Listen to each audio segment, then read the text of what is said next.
최근 북한이 하는 행동이 심상치 않아 전쟁 위험이 고조되는 가운데 만약 한국에서 전쟁이 일어나면 어떻게 될까요? 제가 설명해 드리겠습니다.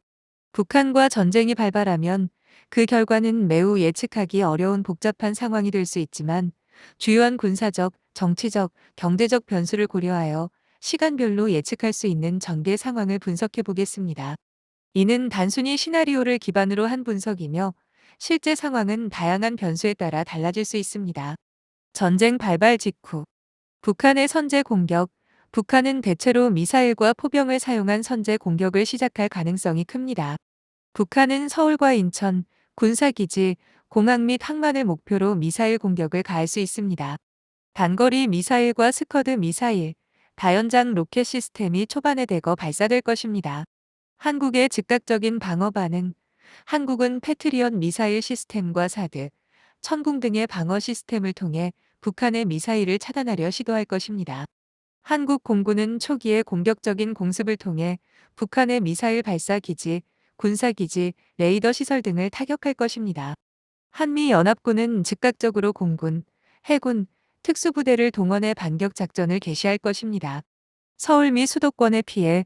북한은 서울을 주요 목표로 삼아 포병 공격과 미사일 공격을 강화할 가능성이 있습니다.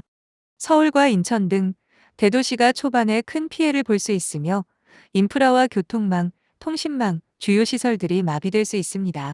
한미연합군의 공중 우세 확립.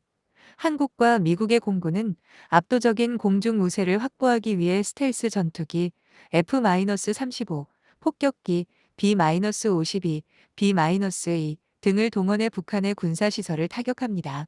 또한 공중급유기를 이용해 장기적인 공습이 가능하게 됩니다. 한국의 KF-21과 F-15K가 북한의 미사일 발사대를 타격하는 중요한 역할을 할 것입니다. 북한군의 전방 공격. 북한은 대규모 육상 공격을 감행할 수 있습니다. 북한의 정규군과 특수부대가 접경 지역에서 진격을 시도하지만 한국군의 방어선과 미사일 방어 시스템에 의해 상당한 저항을 받게 될 것입니다. 북한은 서울을 향해 진격하려 할 수 있으나 한국과 미군의 기동성과 기술적 우위로 인해 진격 속도는 매우 제한적일 것입니다. 국제적 압박 및 외교적 대응. 전쟁 초기에는 유엔과 주요 강대국들이 상황을 예의주시하며 특히 중국과 러시아는 북한의 동맹으로서 개입 가능성을 배제할 수 없습니다. 그러나 북한이 핵 공격을 감행하거나 전면전으로 치달을 경우 중국은 전면적인 군사 개입을 지향하고 외교적 해결을 촉구할 가능성이 높습니다. 러시아 역시 북한의 상황을 우려하며 직접적인 군사 개입을 피하려 할 것입니다. 지상전의 격화. 북한군의 대규모 포격과 보병 전투가 격화될 것입니다. 북한은 서울 및 수도권, 군사기지 등을 타격하며 한국군은 기갑부대와 해병대를 동원해 북한군의 진격을 저지합니다. 한미연합군은 고속 기동력을 활용하여 반격 작전을 펼치며 북한의 전방기지와 군사기지들을 목표로 지속적인 공습과 지상 타격을 강화합니다. 전쟁의 경제적 영향. 전쟁 초반에는 한국 경제가 심각한 충격을 받을 수 있으며 주식시장과 환율에 큰 변동성이 발생할 것입니다. 동시에 북한 경제는 이미 열악한 상황에서 전면적인 전쟁으로 더욱 붕괴할 가능성이 큽니다. 국제사회의 경제 제재와 더불어 물자 부족, 기본적인 생활 필수품의 결핍이 심각해질 것입니다. 인도적 위기. 전쟁이 길어지면 수백만 명의 북한 주민들이 난민이 될 가능성이 큽니다. 전쟁 초기부터 유엔과 국제기구들은 북한 내 인도적 상황을 해결하기 위한 지원을 검토할 수 있으나 전선 근처의 인프라가 붕괴되면 실제 지원에 어려움이 있을 수 있습니다. 그럴 일은 없지만 전쟁이 장기화될 경우 전선은 북한군과 한국군이 각자의 방어선을 구축한 채로 고착화될 가능성이 있습니다. 북한은 수도 평양을 방어하기 위해 지하시설과 군사기지를 철저히 방어하려 할 것입니다. 한국과 미군은 북진을 지속하되 북한의 지형적 우위, 산악지대, 굴토된 군사기지 등로 인해 전투가 장기화될 수 있습니다. 북한 지도부의 위기. 북한이 전투에서 계속해서 밀리면 김정은 체제는 심각한 정치적 위기에 직면할 수 있습니다. 내부에서 군의 반란이나 정치적 불안이 촉발될 가능성도 있습니다. 북한의 핵 무기와 미사일을 관리하는 데 있어 불안정성이 커질 수 있으며 핵 전면전을 피하려는 국제사회의 압박이 강해질 것입니다.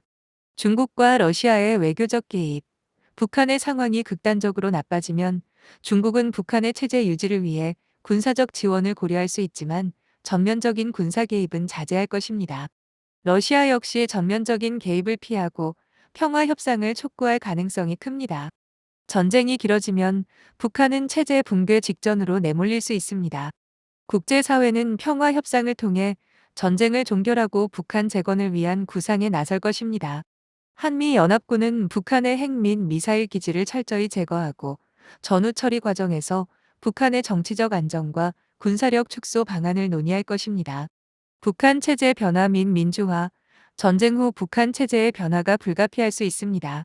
일부 전문가들은 북한의 민주화와 남북 통일 가능성을 언급하지만 이는 국제사회와 북한 내부의 복잡한 정치적 상황에 따라 달라질 것입니다. 북한과 전쟁이 발발하면 초기에는 큰 피해와 혼란이 예상됩니다. 그러나 한국과 미군의 군사적 우위와 첨단 무기 시스템이 중요한 역할을 할 것입니다. 북한의 군사력은 제한적인 반면 한국은 공중 우세를 확보하고 한미연합군의 협력으로 북한의 공격을 차단하고 반격할 수 있는 능력을 가지고 있습니다. 전쟁이 장기화되면 인도적 위기와 경제적 충격이 커지며 북한은 체제 붕괴나 평화 협상을 고려할 수밖에 없는 상황에 직면할 것입니다. 많은 전문가들에 의하면 전쟁은 한미연합의 압도적인 화력으로 48시간 이내로 끝날 것으로 예상된다고 합니다. 한국이 북한을 이길 수밖에 없는 이유를 크게 5가지로 요약하겠습니다. 경제적 우위. 한국은 세계 경제에서 강력한 위치를 차지하고 있으며 첨단 기술과 자원을 갖추고 있습니다. 반면 북한은 경제적으로 낙후되어 있습니다. 군사적 우위.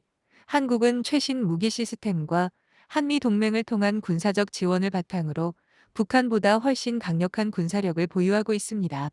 첨단 인프라. 한국은 고속철도, 정보기술, 통신망 등 현대적인 인프라를 갖추고 있어 군사적 대응뿐만 아니라 국가 운영에서 우위를 점하고 있습니다.